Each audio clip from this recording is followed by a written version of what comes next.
Guess not all of Vesemir's teachings have receded into oblivion. A Witcher can forget to eat, to drink, to breathe even. But a Witcher never ever forgets to care for his blade. Yeah, I used to repeat that incessantly. Never tired of doing it either. What creature was it? Huh? Creature? One that gave you the scar over your left eye. It's new. I don't remember it. Souvenir from the Cockatrice of Spala. Another addition to the collection. Nothing special. Yours is healed beautifully, though. Avalach. He prepared some special ointments for me. But that was before the curse gripped him. Wonder where he is now. We lifted the curse. He's at Kaer Morhen, waiting for you. Are you serious? You must be. You'd not jest about something like that. A nice thing to wake up to. You trust him? Avalach? He's not let me down to date. Not once. Why exactly is Avalach helping you? Sages have never been fond of humans. He doesn't do it for me. It's about my power. As if it could ever be about anything else. Avalach tried to teach me how to control my ability. He was also making sure I didn't fall into Eredin's hands. What's Eredin after? What's he want from you? What everyone wants. Control of my powers. His homeworld faces annihilation. Eredin's decided to invade ours. Brilliant, wouldn't you say? Can't achieve much on his own, so he needs to bring an army. Except his navigators can't possibly move him and thousands of NL between planes. Their abilities won't allow it. Whereas yours will. Exactly. And if I die in the process, well, that's a necessary sacrifice. How'd you ever start traveling with Avalach? As soon as I'd left you and Yen on the Isle of Avalon, I found myself pursued. Eredin and his Red Riders were on my heels. I fled through many worlds, many times. They came very close to catching me once. It was then that Avalach appeared, out of nowhere. He found a portal, and took us to a world where Eredin couldn't find us for, perhaps half a year. The world where Eredin couldn't find you, what was it like? You wouldn't believe me if I told you. Try me. People there had metal in their heads, waged war from a distance, using things similar to megascopes. And there were no horses. Everyone had their own flying ship instead. Ciri, stop fooling around. Told you wouldn't believe me. We should have stayed there. So why'd you return? I thought the hunt had lost my scent for good. I thought I was safe. Besides, I wanted to find you. You and Yennefer. You were looking for us, we were looking for you. Times I thought you were just a step away. Other times, felt like I was going around in circles. I'm not surprised. There were times I fled pell-mell head first and forward.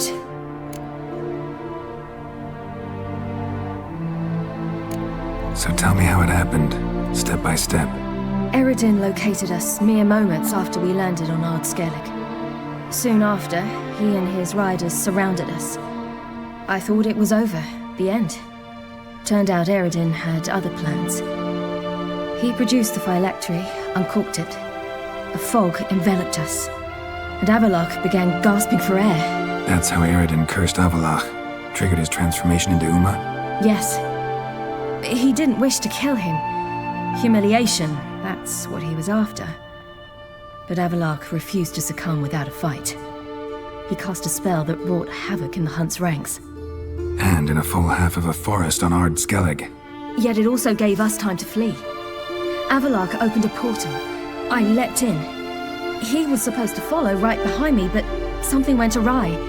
Impaired by the curse, he failed to reach the portal in time. We had agreed that if anything went wrong and we were separated, we would meet at his hideout in Velen. But you failed to meet there. Yes, we failed to. Once through the portal, instead of at Avalach's hideout, I landed right in the middle of Crookback Bog. I barely escaped the crones. And then there was the Baron. You know, he took me hunting. I killed a wild boar with my sword. I heard. A coincidence, really. I had no desire to hunt that day, but it felt wrong to refuse. I'd taken nothing remotely resembling a hunting weapon. I simply hadn't intended to hunt. I was wandering through the forest, breathing deep the air. And then I heard a strange sound. Unsettling. Boar attacked you? Big as a bison, and lumbering straight at me. And all I had was my sword. I had to manage. Did just fine, judging by how the Baron's men remember it. Simple soldiers, the whole lot. But we got along splendidly. A shame I had to leave. Flee. But I didn't want to bring the wild hunt down on them. Apart from which, I knew by then the curse was progressing. So instead of looking for Avallac'h, I decided to find you and Yen. So how'd you even meet a man like Whoreson Jr.? You and Yennefer were nowhere to be found, and I needed someone who could fix the phylactery. No ordinary craftsman would do. I needed a mage, one with extraordinary powers. Dandelion took it upon himself to help me. It was as if his honor depended on it. He arranged a meeting with a mage, but it proved a trap set by the temple guard. Failed to mention that. Probably didn't want to worry you. Later, we learned the guard did that sort of thing regularly, in the hope of nabbing anyone who collaborated with mages. We needed to find another way. That was clear. Then Dandelion said he knew a man who owned a piece of Novigrad, as he put it, could do more than others. He was certain to know someone who could fix the phylactery. Whoreson Jr. I suspected it might not be the best idea, but I was desperate. I had no choice. You suspected right. Whoreson was not the ideal partner in crime. Damned simpleton got it in his head that we cheated him and kidnapped Dudu. Who you promptly freed only to have to flee to Temple Isle. Great idea. We hadn't planned it. Had no time to consider, we just bolted. I didn't even realize the guardsmen were driving me into a trap. Suddenly there I was, and I knew I had to disappear. At once. And that's when you landed back in Skellige. The shore of Hindisfjall. The first pleasant place that came to mind. Hjalmar and I used to swim there. Wait, so you actually wound up there by accident? I thought you and Avallac'h had arranged something. No, he simply sensed me use my power. Just as Eredin can sense where I am, where I travel. In fact, Eredin arrived soon after I did, his riders in tow. Once again, things happened quickly. Lofoten, the hunt's attack, my flight. And then, dreams. Just dreams.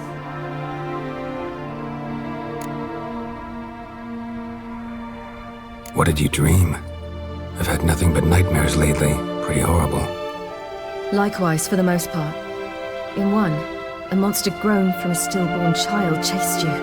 Ugh, that was horrible. I had a few nice dreams. For example, in one we sat around a fire, drinking good wine, and all around people danced and laughed. I like that one a lot better. Me too. But these dreams, and the others, ended in some tower. No matter what I dream, in the end, I would enter a tower. Recognize it? Know where it might be? Not sure. I don't think so, but there was something familiar about it. And something terrifying. The tower was stark and dead. But at the same time, I felt I had to enter it. Did you? No. Dreams all ended with me searching for the entrance. And the last time, instead of the tower, I saw your grizzled face. If not for the scar over your eye, I'd have thought I was still dreaming.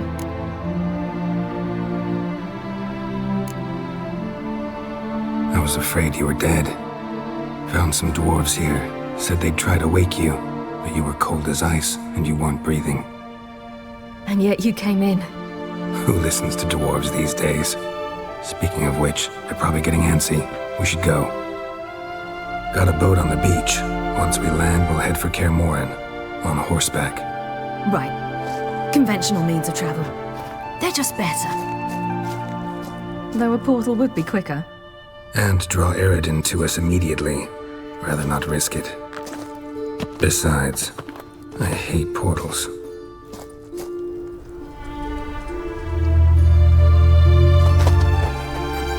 Damn. Listen, we gotta think of a way to...